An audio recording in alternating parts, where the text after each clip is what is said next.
જે સમયે જે કામ કરવાનું હોય ને એ જ કરાય. બાલ્ય અવસ્થામાં ભણવાનો સમય છે તો ભણી લેવાય, અને વૃદ્ધા અવસ્થામાં પરમાત્માને ભજવાનો સમય છે તો પરમાત્માને ભજી લેવાય. પછી ગૌઢા થઈને પછી નિશાળે ભણવા ન જવાય. વચમાં આપણને યાદ છે ઓલું પ્રૌઢ શિક્ષણ આવ્યું હતું. સવારે દીકરાનો દીકરો ભણવા જાય અને સાંજે દાદા ભણવા જાય, અને બપોર વચ્ચે બાપ દીકરો દાદા દીકરો બે એકડે એક ભણતા હોય, બે એકડા ઘૂંટતા હોય. જો ભણવું જ છે તો તમારે બાલ્ય અવસ્થામાં ભણી લેવું પડે.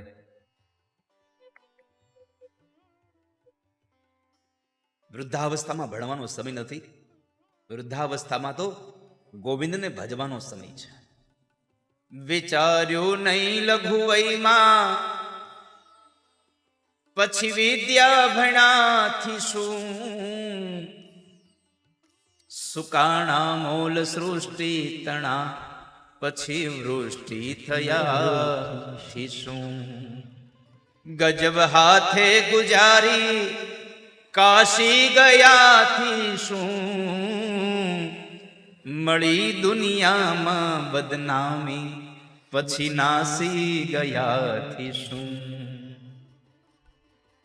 જો અભ્યાસ જ કરવો હોય તો વિદ્યા અભ્યાસ બાલ્ય અવસ્થામાં થાય. વિચાર્યું નહીં લઘુ વયમાં, પછી વિદ્યા ભણાથી શું?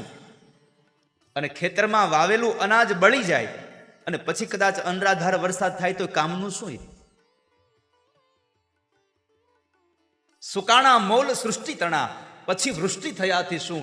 અને પાપ કરવામાં પાછું વાળું જોયું નહીં, પછી કે હાલો ગંગાજીમાં નાહી આવીએ, તો એમ તારા પાપ ધોવાય નહીં જાય વાલા. ગજબ હાથે ગુજારી અને પછી કાશી ગયાથી શું? અને આ દુનિયામાં એકવાર બદનામી મળે પછી તમે ગમે ને આવ્યા જાઓ, બદનામી તમારી હારવાર હાલી જ આવે, એ તમને ન છોડે. મળી દુનિયામાં બદનામી, પછી નાસી ગયાથી શું? વિચાર્યું નહીં લઘુ વયમાં, પછી વિદ્યા ભણ્યાથી શું? નહીં તો આપણને પ્રશ્ન થાય કે ભગવાનને ભજવા હોય તો કઈ ઘરમાં થોડા ભજી શકાય, એને બહાર જવું પડે, જંગલમાં વયું જવું પડે તો ભગવાન ભજી શકાય. પણ ના, કબીરજી ઘરમાં રહીને ભગવાનને ભજી શક્યા. કારણ પરિવારના જેટલા સભ્યો હતા બધા અનુકૂળ હતા. કબીરજી મહારાજના ઘરે કોઈ સત્સંગ કરવા આવે ને તો સત્સંગીઓ લોકોને ભોજન કરાવવાનું બધાને. એમાં એક વખતના સમયે ઘણા બધા સત્સંગીઓ આવ્યા અને ઘરમાં ભોજન નહીં, અને કબીરજી કહ્યું કે બેટા કમાલ, આ બધા સત્સંગીઓ આવ્યા છે, આપણે જમાડવાના છે. કમાલે કાનમાં આવીને કીધું, પણ પિતાજી ઘરમાં કઈ છે જ નહીં, જમાડવું શું આપણે? અરે ગમે તેમ કરો, આડોશી પાડોશીમાંથી તમે માગી લાવો, પણ ખવડાવવું તો પડે જ.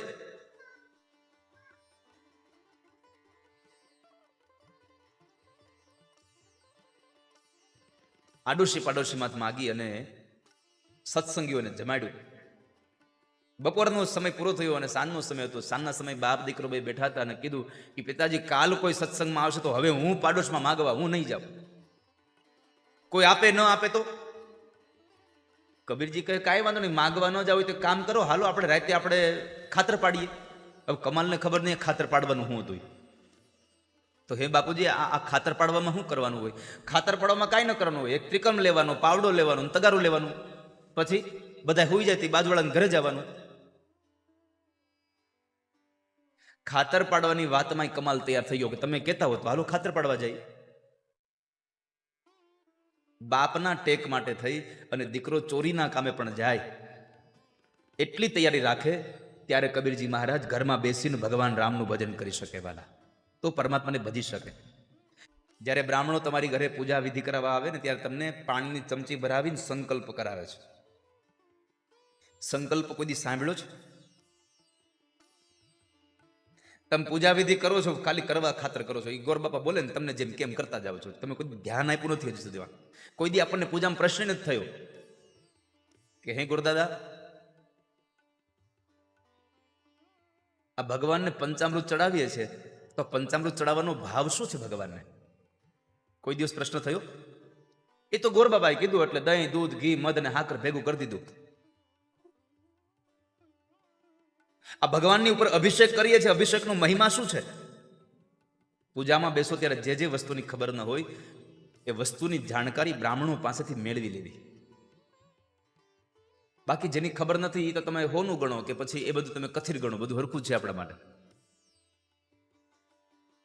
જેમ નાના બાળકને હાથમાં કાગળ આપો કે હાથમાં 2000 રૂપિયાની ગુલાબી નોટ આપો, એને કાંઈ ફેર નથી પડતો, કારણ એને ઓળખાણ જ નથી, એને ખબર જ નથી, એનો મહિમા ખબર નથી.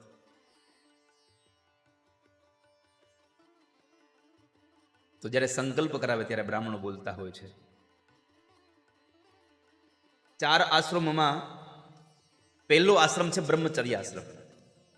1 વર્ષથી લઈ અને 25 વર્ષની ઉંમર સુધી બ્રહ્મચર્ય આશ્રમમાં રહેવાનું, સરસ્વતી નદીના કિનારે રહેવાનું, એટલે કે 25 વર્ષ સુધી ભણી લેવાનું, અભ્યાસ કરી લેવાનો, પછી ન ભણાય. 25 વર્ષ ના થાય એટલે પૂરું, પછી ભણતર ગયું. 26મા વર્ષથી 50 વર્ષ સુધી ગ્રહસ્થી રહેવાનું, ગ્રહસ્થાશ્રમમાં નર્મદાના કિનારે રહેવાનું અને ભોગને ભોગવતા જવાના. લગ્ન કરવાની ઉંમર કઈ છે? 26 વર્ષ. 25 વર્ષ સુધી અભ્યાસ ચાલે, 26મા વર્ષે લગ્ન થાય.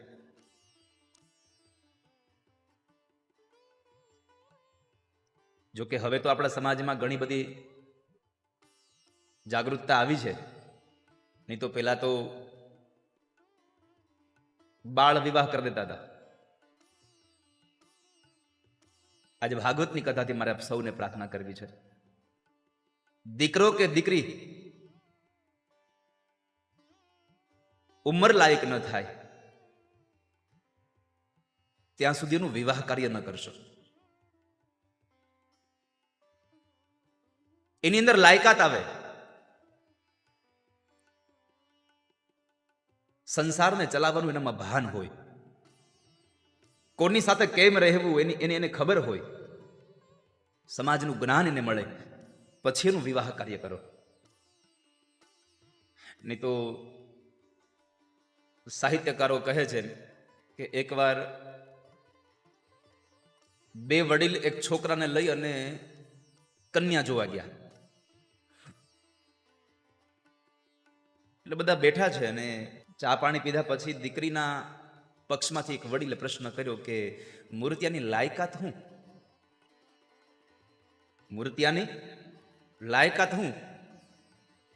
તો છોકરાના મોટા બાપા હારે હતા, એને કીધું કે અમારો છોકરો ઉંમર લાયક છે, બીજું કઈ છે નહીં, એમાં ઉંમર લાયક છે. તો 26 વર્ષથી 50 વર્ષ ગ્રહસ્થી રહેવાનું, સંસારને ભોગવી લેવાનો. 50મા વર્ષ પૂરો થયું, 51મું વન આવે. વનમાં જેવો પ્રવેશ થાય એટલે વનમાં પ્રવેશતાની સાથે જ યમુના નદીના કિનારે રહેવાનું. યમુના એટલે આધ્યાત્મિક અર્થમાં ભક્તિ છે, ભક્તિ કરવાની, ભગવાનનું ભજન કરવાનું. 50 વર્ષ પૂરા થાય ને પછી 51મા વર્ષે સંસારની અને વ્યવહારની બધી દોરીઓ દીકરાને સોંપી દેવાય અને ઘરની બધી ચાવીઓ જુડો દીકરાની વહુને સોંપી દેવાય. આ બધી સાસુમાને આ લાગુ પડે છે. એટલે 51મા વર્ષથી લઈ અને 75 વર્ષ સુધી ભગવાનની ભક્તિ કરવાની અને 76 વર્ષથી 100 વર્ષની આવરદા, મનુષ્ય જીવનની આવરદા 100 વર્ષની છે ભગવાન આપેલી. આ તો આપણા ખોરાક એવા થઈ ગયા એટલે આવરદાઓ ઘટતી ગઈ. આપણી ખાણીપીણી, આપણી રહેણી કેણી બધું બદલી ગયું, એટલા માટે થઈ અને આપણી આવરદાઓ ઘટતી ગઈ. 76મા વર્ષથી લઈ અને 100 વર્ષ સુધીની આવરદા ગંગાના કિનારે પસાર કરવી સંન્યાશ્રમમાં. પણ આપણે તો 70 વર્ષ આપણી ઉંમર થઈ જાય તોય સંસાર છૂટતો નથી આપણાથી, તોય જરાય વ્યવહાર છૂટતો નથી. આપણા દીકરાની ઘરે દીકરો એવડો મોટો થઈ જાય, એ વ્યવહાર કરેલો એવો થઈ ગયો હોય, તોય દાદા હજી વ્યવહાર મૂકે નહીં. ગામમાંથી આમંત્રણ આવ્યું હોય કે કાલ સવારે અમારા દીકરાની જાન જવાની છે ને તમારે 1 જણાને આવવાનું છે, એટલે દાદા તરત કે મારા ધોળા કપડાની ઇસ્ત્રી કરી નાખજો, જાનમાં. અરે હવે દીકરાઓને જાનમાં જવા દો, તમે રહેવા દો. અમુક ઉંમર થાય એટલે સંસારમાંથી નિવૃત્તિ લઈ લેવાય. વ્યાસજીએ ભાગવત લખી લીધું, ભાગવત વાંચવા માટે સુખદેવ તૈયાર થયા, પણ સાંભળવા વાળું કોઈ ન હોય તો શું કરવું પડે? અને ભાગવતનો પરમ શ્રોતા જો કોઈ હોય તો એ છે પરીક્ષિત મહારાજ. પરીક્ષિત મહારાજ ભાગવતના પરમ શ્રોતા છે અને એ પરમ શ્રોતાની કથા એટલે પરીક્ષિત એટલે કોણ? તો કહે છે પાંડવોના વંશજ. પાંડવો એટલે મહાભારતનો એક કાળ. અને મહાભારત શબ્દ સામે આવે ને તો ઘણા બધા પાત્રો એવા છે કે આપણી સામે આવીને ઉભા રહી જાય. મહાભારત શબ્દ આવે એટલે પહેલું વહેલું પાત્ર દાદા ભીષ્મ આપણી સામે આવીને ઉભા રહે. 140 વર્ષનો વયોવૃદ્ધ, જેના વાળ સફેદ થઈ ગયા છે, જેની આખી દાઢી સફેદ થઈ ગઈ છે, જેના નેણ સફેદ થઈ ગયા, જેની આંખની પાપણો સફેદ થઈ ગઈ છે, એ વયોવૃદ્ધ દાદા ભીષ્મ યાદ આવે. મહાભારત શબ્દ યાદ આવે ને ત્યાં દાનેશ્વરી કર્ણ યાદ આવે કે પોતાની રક્ષા માટે પોતાના પિતા એવા સૂર્યએ આપેલું કવચ અને કુંડળ પણ ભગવાનને આપી દીધા. લઈ લો, જાઓ. કર્ણને આપણે એમને યાદ નથી રાખતા વાલા, દાનેશ્વરી કર્ણ તરીકે યાદ કરીએ છીએ. કર્ણનું આપેલું દાન આ જગતમાં વખણાય છે. તમારું આપેલું છે ને એ જ સમાજને દેખાય છે. તમારું આપેલું છે એ જ સમાજ યાદ રાખે છે. તમે કોઈનું લઈ લીધું હોય ને તો એને કોઈ યાદ નથી કરતું. આ જગતમાં તમે કોઈકને કંઈક આપ્યું હોય તો યાદ કરશે લોકો. મારી દીકરીના લગ્ન છે ને મારે એને રતી બહાર સોનું દેવાનું છે, બીજે ક્યાંય તો હતું નહીં, એટલે મને એમ થયું કે લાવો હું કર્ણ પાસે જાઉં, તમે મને આપશો? કર્ણ કહે છે, કરે ભૂદેવ, હું રણ મેદાનમાં છું, રાજમાં જઈ શકો એવી મારી હવે હાલત નથી, હું શું તમને આપું? ત્યારે બ્રાહ્મણના રૂપમાં રહેલા ભગવાન નિશાસો નાખીને એટલું બોલ્યા કે હવે જો કર્ણ પાસેથી પાછું જવું પડે તો હવે બીજે ક્યાંય માગવા જવું નથી મારે. હવે મારી દીકરીને નહીં વળાવું સાસરે, ભલે રહી એમને. ત્યારે કર્ણ એટલું બોલ્યા છે કે ઉભા રહો દેવ, હું રાજમાં ભલે ન જઈ શકું, મારી પાસે બીજું કાંઈ નથી, પણ મારો એક સોનાનો દાંત મારા દાંત મોઢામાં છે. એક કામ કરો, એક પથ્થર મારી અને મારા મોઢાનો જે સોનાનો દાંત છે એને તમે કાઢી લો. ભૂદેવ કહે છે, અરે હું કઈ એવો માણસ છું કે તને દુઃખ આપીને હું પછી કઈ એ સોનું લઈ જાઉં? મારે નથી જોતું સોનું, રેવા દે. ઉભા રહો ભૂદેવ. ઢસડાતા ઢસડાતા એ કર્ણએ એક પથ્થર પાસે ગયા છે અને એ કર્ણએ પથ્થર લઈ પોતાના દાંત પર મારી અને સોનાનો દાંત કાઢીને કીધું કે લ્યો ભૂદેવ, હવે લેતા જાઓ. વળી ભૂદેવ આંકરા થયા.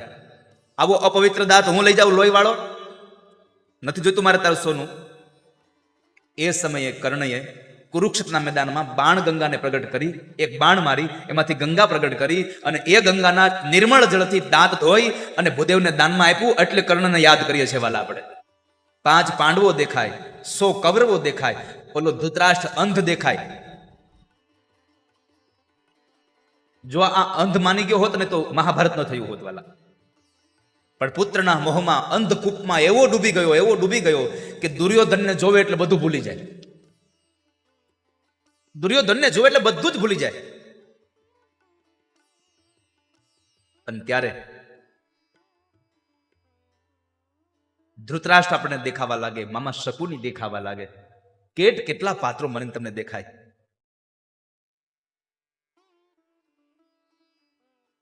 કુરુક્ષેત્રના મેદાનમાં હથિયાર હાથમાંથી મૂકી દીધા. મામકા આ મારા છે, હું મને નહીં મારી શકું પ્રભુ. અને ત્યારે હાથ પકડીને કીધું, ઉતિષ્ઠ કોંતે, એ કુંતાના દીકરા ઉભો થા, તારે યુદ્ધ કરવું પડશે અને તારે તારાઓ નથી મારવાના, ધર્મથી વિરુદ્ધ થયેલા લોકોને મારવાના છે.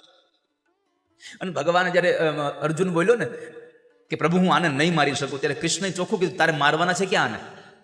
મરી તો ક્યારના ગયા છે, મરી તો ક્યારના ગયા છે. મારી એક નજર માત્રથી મેં મારી નાખ્યા છે, એની આવરદા હણી લીધી છે. તારે તો ખાલી નિમિત્ત બનવાનું છે, તારે મારવાનું નથી એને. અને એ પાંડવોનો વંશજ અભિમન્યુની વિધવા પત્ની ઉત્તરાના ઉદરમાંથી જેનું પ્રાગટ્ય થયું એવા પરીક્ષિત મહારાજ ભાગવતનો પરમ શ્રોતા છે વાલા, જેનું નામ છે વિષ્ણુરાજ. પરીક્ષિતનું સાચું નામ છે વિષ્ણુરાજ. પરીક્ષિત તો એટલે પડ્યું કે જે મને ગર્ભમાં આવીને જેને બચાવ્યો તો એ ક્યાં છે, એને શોધવા માટે જેની જિજ્ઞાસા જાગી છે, એટલે પરીક્ષિત નામ પડી ગયું છે.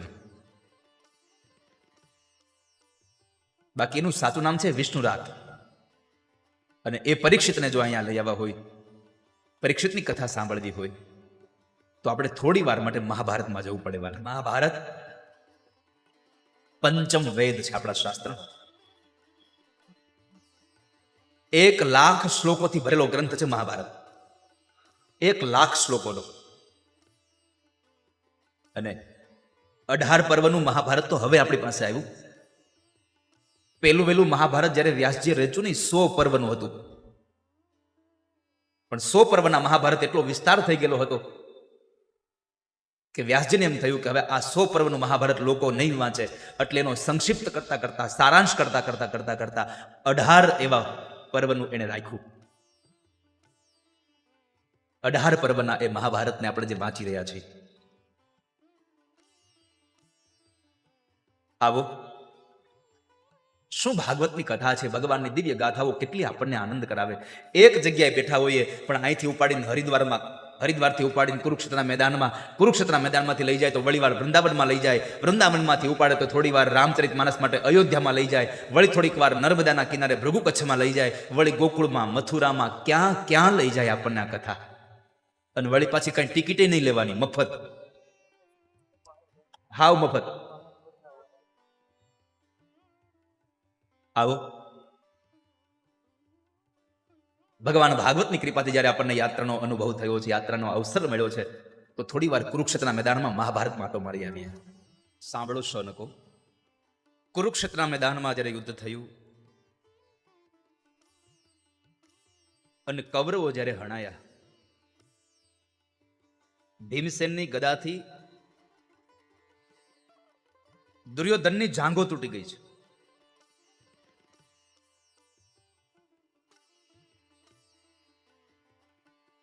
યુદ્ધનો નિયમ છે કે કમરની નીચેથી તમે ગદાનું યુદ્ધ ન કરી શકો, છતાં પણ કૃષ્ણે કહ્યું માર ત્યાં. નહીં તો દુર્યોધનનું આખું શરીર લોખંડનું બની ગયું હતું, કારણ કે માં ગાંધારીએ કહ્યું હતું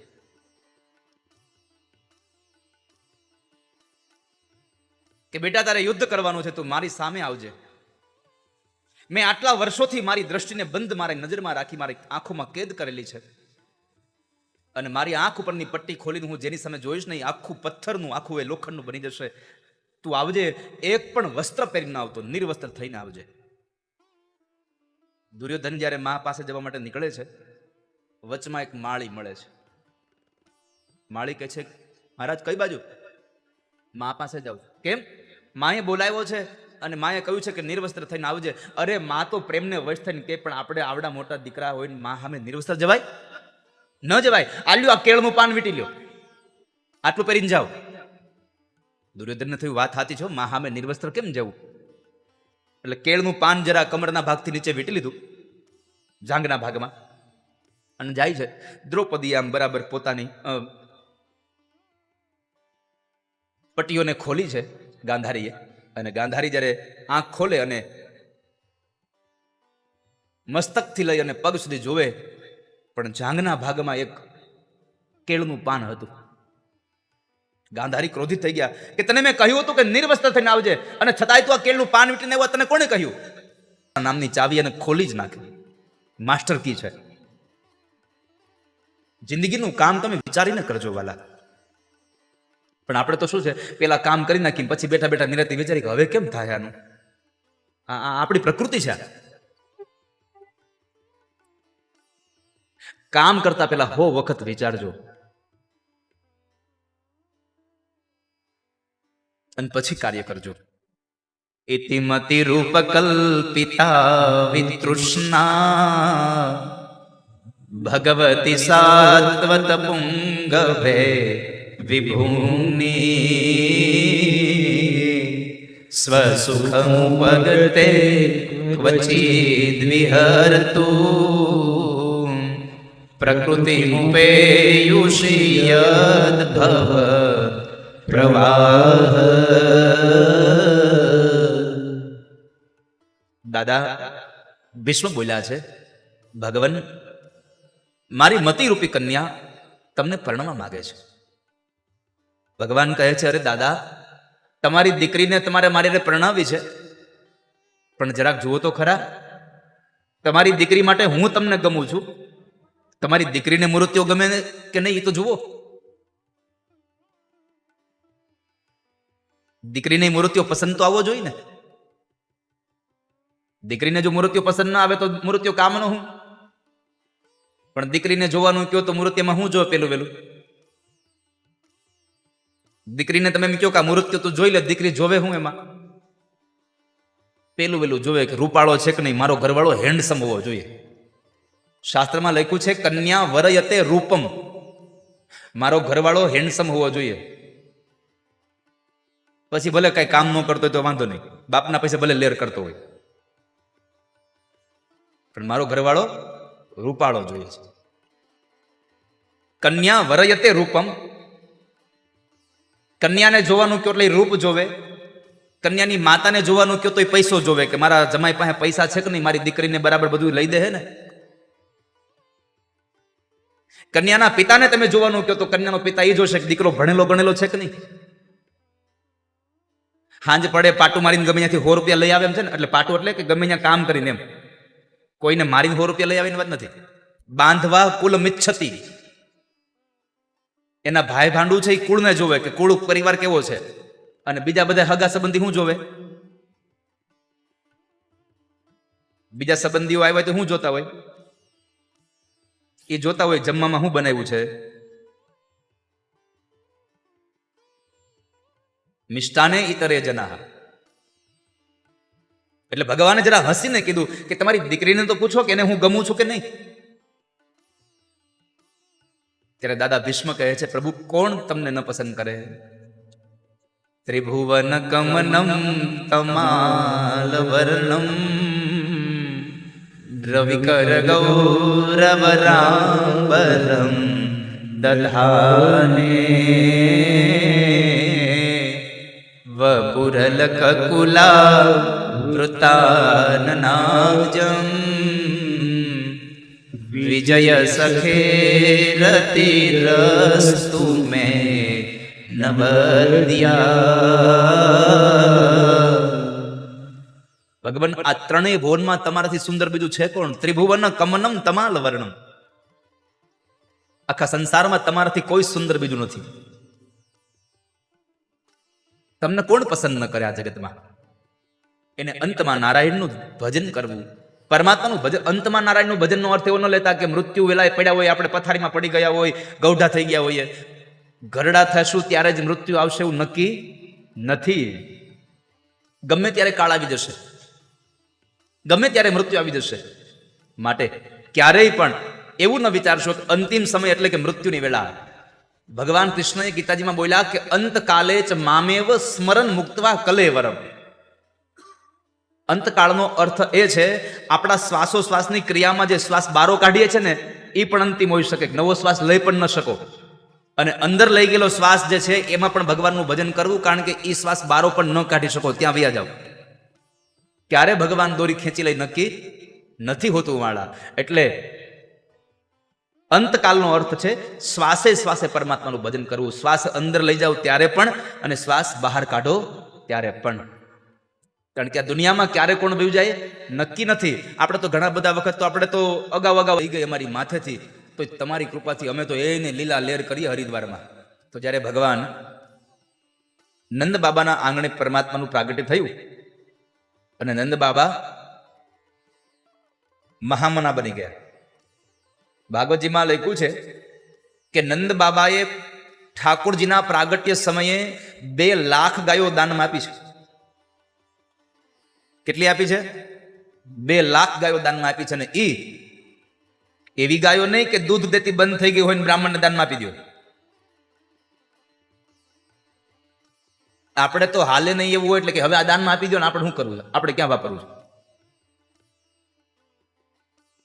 આપણે કપડાં પહેરીને થાકી ગયા હોય ને, અને તૂટી ગયેલા કપડાં હોય, થોડા ઘણા ઘરમાં પડ્યા હોય ને, એમાં જો આપણી ઘરે યજ્ઞ હોય અને સવારમાં હેમાદ્રી સાંભળવા જ્યારે બેસવાનું હોય તો આગલે દિવસે શું કહી, ઓલા કાઢી નાખવાના કપડાં કાઢજો, મારે કાલે દઈ દેવાના દાનમાં. અરે ત્યારે ભલી થાય. તારું કાઢી નાખવાનું દાનમાં દેવાનું? દાનમાં દેવું હોય તો વાલા સ્વજનો ધ્યાન રાખજો, ભલે ઓછું દેવાય પણ જે પણ દાનમાં દેવું ને એ વસ્તુ સારામાં સારી દાનમાં દેવી. ઓછું દઈએ, સામેવાળો માણસ એને પહેરે, એને ઓઢે, એનો ઉપયોગ કરે તો અંતર રાજી થાય કે હું કંઈક સારું પહેરી ઓઢી શકું છું. આવું વસ્તુ દાનમાં દેવી, કાઢી નાખવાની વસ્તુ દાનમાં દેવી નહીં. જ્યારે સમાચાર મળે કે મારા ઘરે દીકરાનો જન્મ થયો છે, તો દીકરાના બાપને જન્મના સમાચાર મળતાની સાથે જ એને તીર્થનું સ્નાન કરવાનું મહાત્મ્ય છે. નંદ બાબાને સમાચાર મળ્યા કે મારી ઘરે દીકરાનો જન્મ થયો, અને એ જ સમયે નંદ બાબાએ યમુનાજીમાં ડૂબકી મારી છે, યમુનામાં સ્નાન કર્યું છે.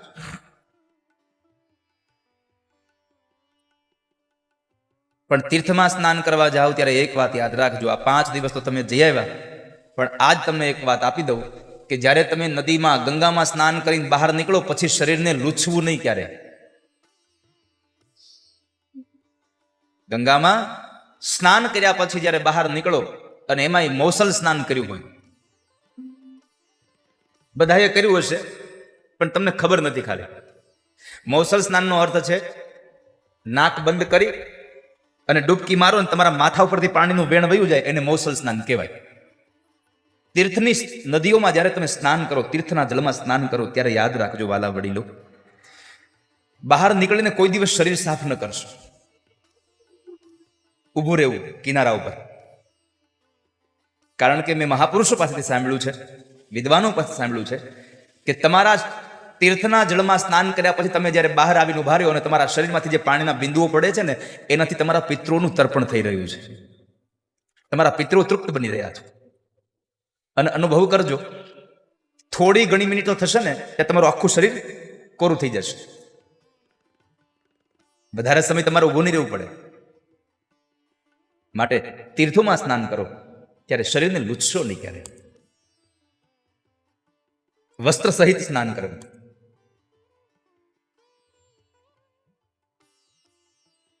તો નંદ બાબાએ દીકરાનો જન્મ થયો છે સાંભળી અને યમુનામાં સ્નાન કર્યું અને બ્રાહ્મણોને દાન આપ્યા છે. અને સૌ લોકોએ ખૂબ આનંદ કર્યો. 3 દિવસના વાણા વીતી ગયા. 12નો દિવસ આવ્યો અને આ બાજુ કૈલાસના ખોપડામાં બેઠેલા ભગવાન મહાદેવ કૈલાસ પર્વત પર આમથી આમ દોડ્યા કરે. કારણ કે એક વિચાર હાલતો હતો, મારો ઠાકોરજી પ્રગટ થઈ ગયો, હજી હું દર્શન કરવા ન ગયો.